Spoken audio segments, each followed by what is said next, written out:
बिस्मिल्लाहिर्रहमानिर्रहीम। Islamic library में आप सबको खुश आमदीद कहती हूँ। वीडियो देखने के लिए मेरे चैनल को सब्सक्राइब कर लें और बेल आइकन को क्लिक कर दें ताकि मेरी आने वाली वीडियो से आप इस्तिफादा हासिल कर सकें।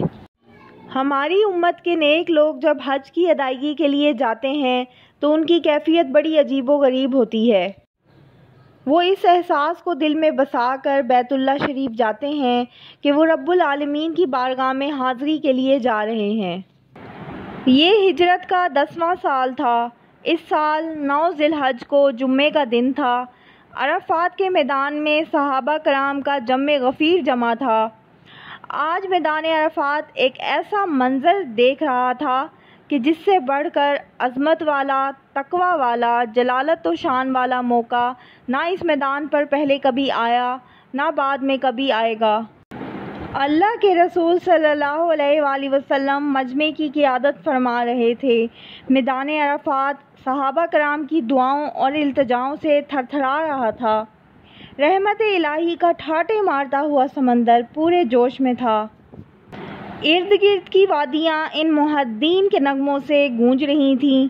दिल की गहराइयों से निकली हुई आहें और सिसकियाँ अर्श-ए इलाही को जुम्बिश दे रही थीं। अल्लाह के रसूल भी पूरे खुशू व खुजू से अपने रब से सरगोशियाँ कर रहे थे। फिर आप जिबले रहमत पर चढ़े और 1,40,000 के अजीमुल शान मजमे से खिताब फरमाते हैं। तमाम लोग अपनी तमाम तर तवज्जो आपकी लसान मुबारक से निकलने वाले अल्फाज पर मरकूज़ किए हुए हैं। ये इंसानी हकूक़ का बैनुल-अक़वामी चार्टर है जो अल्लाह के आखिरी नबी पूरी दुनिया के इंसानों के लिए इरशाद फरमा रहे हैं। आपके कलमात अल्लाह की कुदरत से कानों से पहले दिलों तक पहुँच रहे हैं।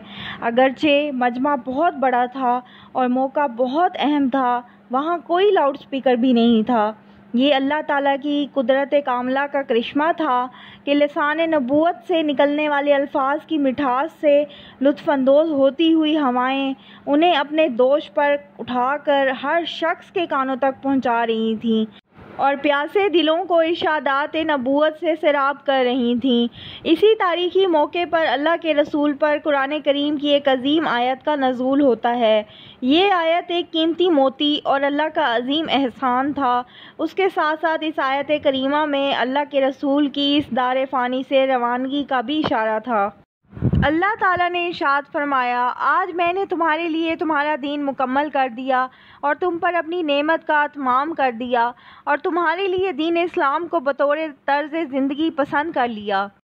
ये आयत करीमा सुनते ही उमर बिन खत्ताब रज़ी अल्लाह अन्हु तड़प उठते हैं।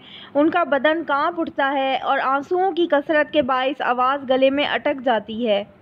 आपके आंसू रुकने का नाम नहीं ले रहे। हैरत की बात है, इतनी शानदार अल्लाह के एहसान और मुसलमानों के लिए खुशखबरी से भरपूर आयत सुनकर उमर फ़ारूक रज़ी अल्लाह अन्हु ने रोना शुरू कर दिया।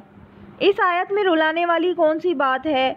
रसूल करीम आहिस्ता से अपने साथी उमर फ़ारूक रज़ी अल्लाह अन्हु से पूछते हैं, तुम्हें किस चीज़ ने रुला दिया उमर? अर्ज़ की, या रसूल अल्लाह, आज से पहले हमें गाहे बगाहे दीन का कुछ नया हिस्सा मिलता रहता था, मगर अब जब कि दीन मुकम्मल हो गया तो कोई भी चीज़ जब दर्जा कमाल को पहुंच जाती है तो फिर उसमें नुक्स वाक़े होना शुरू हो जाता है। इब्ने जरीर रहमतुल्लाह कहते हैं, इस खुतबा हज के बाद नबी करीम सल्लल्लाहु अलैहि वसल्लम सिर्फ़ 81 रातें इस दुनिया में रहे और फिर अपने रब के पास तशरीफ़ ले गए। आपके दुनिया से जाने के बाद इस दीन में जो नुक्स वाक़े हुआ उसकी तलाफ़ी आज तक नहीं हो सकी। ये थी मेरी आज की वीडियो। उम्मीद करती हूँ आपको वीडियो बहुत पसंद आई होगी। अगर आपको वीडियो अच्छी लगती है तो मेरे चैनल को लाइक करें, सब्सक्राइब करें और शेयर करें। अल्लाह हाफ़िज़।